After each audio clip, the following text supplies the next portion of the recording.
اللہ تعالیٰ نے یہ وظیفہ سورہ ہود کے اندر اور سورہ نوح کے اندر بیان فرمایا۔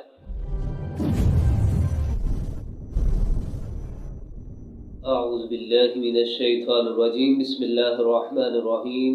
استغفروا ربکم انہ کان غفارا یرسل السماء علیکم مدرارا وَيُمْدِدْكُمْ بِأَمْوَالٍ وَبَنِينَ وَيَجْعَلْ لَكُمْ جَنَّاتٍ وَيَجْعَلْ لَكُمْ أَنْهَارًا۔ صدق اللہ العظیم۔ ناظرین کرام، آج کا عنوان ہے حصول اولاد کے لیے اللہ تعالیٰ کا بتایا ہوا قرآنی وظیفہ۔ یہ وظیفہ نہ صرف حصول اولاد کے لیے ہے بلکہ کثرت مال کے لیے ہے، کثرت رزق کے لیے بھی ہے۔ اللہ تعالیٰ نے یہ وظیفہ سورہ ہود کے اندر اور سورہ نوح کے اندر بیان فرمایا۔ سیدنا حضرت خواجہ حسن بصری رحمہ اللہ تعالی کی خدمت اقدس میں آ کر ایک شخص نے عرض کی، حضور سخت قحط سالی پڑ چکی ہے، تو آپ نے فرمایا کہ استغفار پڑھا کر۔ ایک دوسرا شخص حاضر ہوا تو اس نے غربت و افلاس کی شکایت کی، تو آپ نے فرمایا استغفار پڑھا کر۔ اور تیسرا شخص حاضر ہوا اور اس نے اولاد نارینہ کے لیے دعا کے لیے درخواست پیش کی، تو آپ نے فرمایا استغفار پڑھا کر۔ اور ایک چوتھے شخص نے آ کر باغ کے خشک ہو جانے کی شکایت کی، تو آپ نے فرمایا استغفار پڑھا کر۔ حضرت خواجہ حسن بصری کی خدمت اقدس میں ربیع بن سبی موجود تھے۔ انہوں نے عرض کی، حضور 4 شخص آپ کے پاس علیحدہ شکایتیں لے کر آئے، لیکن آپ نے سب کو ایک ہی وظیفہ بتایا کہ استغفار پڑھا کرو۔ تو حضرت خواجہ حسن بصری نے فرمایا کہ میں نے اپنی طرف سے کوئی بات نہیں بتائی، بلکہ یہ تو اللہ تعالیٰ بیان فرماتا ہے۔ سورہ نوح کے اندر اللہ تعالیٰ نے ارشاد فرمایا استغفروا ربکم، کہ تم اپنے رب سے استغفار کرو، انہ کان غفارا، بے شک وہ بڑا بخشنے والا ہے، یرسل السماء علیکم مدرارا، وہ آسمان سے تم پر موسلادھار بارش بھیجے گا، وَيُمْدِدْكُمْ بِأَمْوَالٍ وَبَنِينَ، اور مال اور بیٹوں سے تمہاری مدد کرے گا، وَيَجْعَلْ لَكُمْ جَنَّاتٍ، اور تمہارے لیے باغ بنا دے گا، وَيَجْعَلْ لَكُمْ أَنْهَارٍ، اور تمہارے لیے نہریں بنا دے گا۔ یعنی یہ تو اللہ تعالیٰ نے بتایا ہے، یعنی یہ قرآنی وظیفہ ہے۔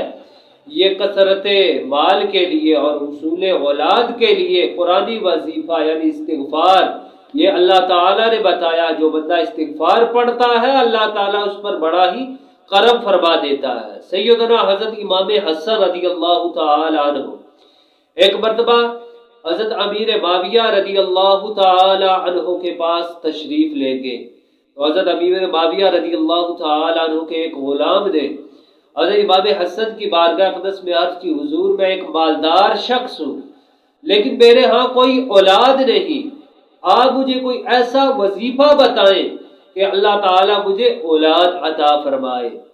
تو حضرت امام حسن رضی اللہ تعالی عنہ نے فرمایا کہ تو استغفار پڑھا کر۔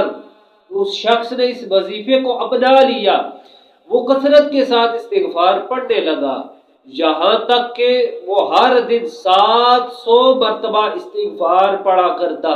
تو اللہ تعالیٰ نے استغفار کی برکت سے اسے 10 بیٹے عطا فرمائے۔ جب یہ خبر حضرت امیر معاویہ رضی اللہ تعالی عنہ کو ہوئی تو آپ نے اس شخص سے فرمایا کہ تو نے حضرت امام حسن سے یہ کیوں نہیں دریافت کیا کہ آپ نے یہ وظیفہ کہاں سے لیا ہے، انہوں نے یہ عمل کہاں سے لیا ہے؟ تو دوبارہ جب وہ شخص حضرت امام حسن سے ملا تو اس نے آپ سے دریافت کیا، تو حضرت امام حسن نے فرمایا کہ کیا تو نے سورہ ہود کے اندر حضرت ہود کا قول نہیں پڑھا کہ آپ نے فرمایا تھا کہ استغفروا، کہ تم اپنے رب سے استغفار کرو، اور آگے آپ نے ارشاد فرمایا تھا کہ وَيَزِدْكُمْ قُوَّةً إِلَىٰ قُوَّتِكُمْ، تو اللہ تعالیٰ تمہاری قوت کو اور زیادہ بڑھا دے گا۔ اور آپ نے فرمایا کہ سورہ نوح کے اندر تو نے حضرت نوح کا یہ قول نہیں پڑھا کہ وَيُمْدِدْكُمْ بِأَمْوَالٍ وَبَنِينَ، کہ مال اور بیٹوں سے تمہاری مدد کرے گا۔ یعنی استغفار سے اللہ تعالیٰ اولاد بھی عطا فرما دیتا ہے اور رزق میں برکات کا نزول فرما دیتا ہے اور مال بھی بڑھ جاتا ہے۔ استغفار یہ اللہ تعالیٰ کا بتایا ہوا وظیفہ حصول اولاد کے لیے اور کثرت مال کے لیے یہ اللہ تعالیٰ کا بتایا ہوا بہت ہی اہم وظیفہ ہے۔ اللہ تعالیٰ اس وظیفے کو بھی اپنانے کی توفیق عطا فرمائے۔ وآخر دعوانا ان الحمد للہ رب العالمین۔